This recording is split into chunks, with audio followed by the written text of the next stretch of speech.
ప్రపంచ దేశాలు ఈరోజు గట్టిగా గలం విప్పకపోతే ప్రపంచం నాశనం అయిపోద్ది అమెరికా ఇజ్రాయెల్ వల్ల.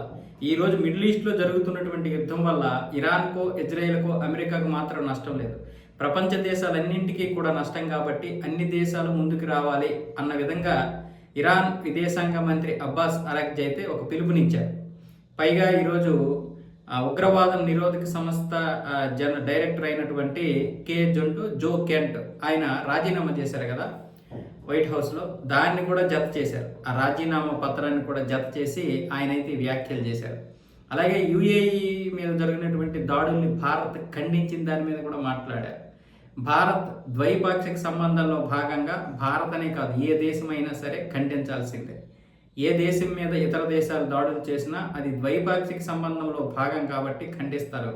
కానీ మా యాసలు భారతదేశం మీద ఇంకా ఉన్నాయి, భారతదేశం ఖచ్చితంగా సపోర్ట్ చేస్తుంది, ధర్మం వైపు నిలబడుతుంది అన్న విధంగా అయితే అబ్బాస్ అరాగ్జీ మాట్లాడడం జరిగింది. అయితే ఇది ఎవరైనా సరే ఈరోజు భారత్కి ఇరాన్ అవసరం చాలా ఉంది.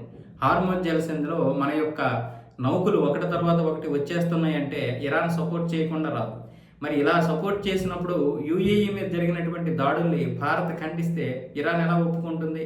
కాబట్టి భారతదేశం అలాంటి దాడుల్ని ఖండించడం వెనక చాలా పెద్ద వ్యూహాత్మకమైనటువంటి భాగస్వామ్యం ఉంది.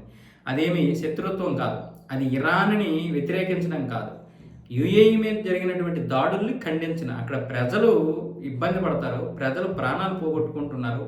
అది ఏ దేశమైనా సరే ఇరాన్ మీద జరిగినటువంటి దాడులు కూడా భారత్ ఖండించింది. ఇజ్రాయెల్ మరి మనకి స్నేహ దేశం కాకుండా పోతుందా? ఇజ్రాయెల్ మనము ఎప్పటి నుంచో మంచి మిత్రులు, అలాంటి దేశాన్ని కూడా ఖండించాక ఇరాన్ మీద జరిగినటువంటి దాడుల్ని. ఇది దాడుల్ని ఖండించడం, దేశాన్ని ఖండించడం కాదు.